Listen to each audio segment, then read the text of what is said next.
Merci.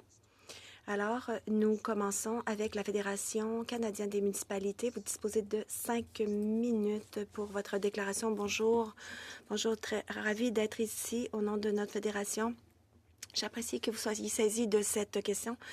Je suis Leslie Munoz et Louise Wallace-Richmond est avec nous également. Je vais lui céder la parole. Elle est de la municipalité de Salmon Arm. Bonjour. Bonjour, distingués membres du comité. 92% de la population canadienne. Nos membres représentent plus de 20 000 municipalités de toute taille, des plus grands centres urbains aux communautés nordiques, rurales et éloignées, ainsi que 20 associations provinciales et territoriales. I'm going to make 4 points in my opening. Je vais soulever 4 points dans ma déclaration liminaire. Préparer nos infrastructures dès maintenant plutôt que de les réparer plus tard est le moyen le plus rentable d'éviter des milliards de dollars de dommages liés au climat. Lorsqu'une catastrophe survient, nous devons soutenir les professionnels locaux, la gestion des urgences ainsi que les personnes évacuées. Nous avons besoin de mécanismes de coordination renforcés pour combler des lacunes et en matière de capacité. Nous devons soutenir les communautés. La pression s'intensifie sur nos administrations locales, nos infrastructures et nos services d'urgence. 14% des infrastructures publiques canadiennes sont en mauvais ou très mauvais état, avec un arriéré de 294 milliards de dollars en réparation nécessaire. Cela rend les collectivités plus vulnérables aux perturbations des services. Le changement climatique ajoute déjà 9 milliards de dollars par année à nos coûts d'infrastructure et ce chiffre devrait passer à 14 milliards d'ici 2050. Et les coûts.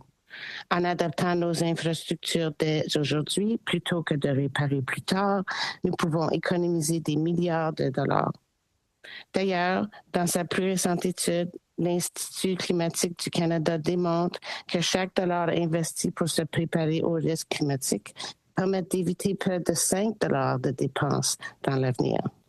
C'est pourquoi la FCM demande au gouvernement fédéral d'investir immédiatement 2 milliards de dollars dans l'infrastructure d'adaptation, puis 1 milliard de dollars par année pendant les 10 prochaines années pour protéger les collectivités et réduire les impacts. Bien que les projets d'adaptation au changement climatique soient admissibles au volet prestations directes du nouveau fonds fédéral, ce financement n'est pas suffisant. C'est pourquoi nous continuons de demander des investissements supplémentaires. Nous sommes déjà des champions dans ce domaine. Le Fonds municipal vert soutient les municipalités à entreprendre des évaluations des risques climatiques, à créer des plans d'adaptation et renforcer sa résilience. Il faut protéger les collectivités dans les années à venir. Alors, les pompiers locaux sont formés et équipés pour lutter contre les incendies de bâtiments et non les incendies de forêt. Mais avec le développement accru des zones périurbaines, ils sont confrontés à l'épuisement, à des problèmes de santé mentale. Et donc, ces pressions sont particulièrement vives dans les communautés rurales où les services sont limités.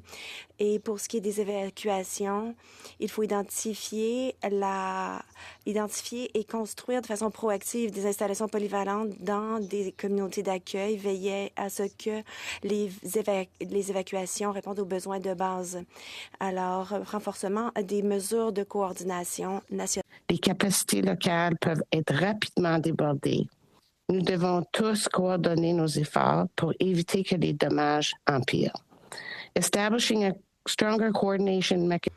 Il faut établir des mécanismes de coordination, c'est vital pour améliorer les normes, les systèmes de données et la sensibilisation aux risques critiques. Relever les défis liés au rétablissement. Enfin, le rétablissement après une catastrophe apparaît comme l'un des événements les plus importants, les plus coûteux. Les municipalités sont chargées de reconstruire les infrastructures essentielles tout en répondant aux urgences. Alors, la modernisation de l'entente d'aide financière en cas de catastrophe sera nécessaire.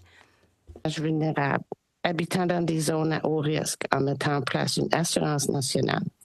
pour les ceux à risque.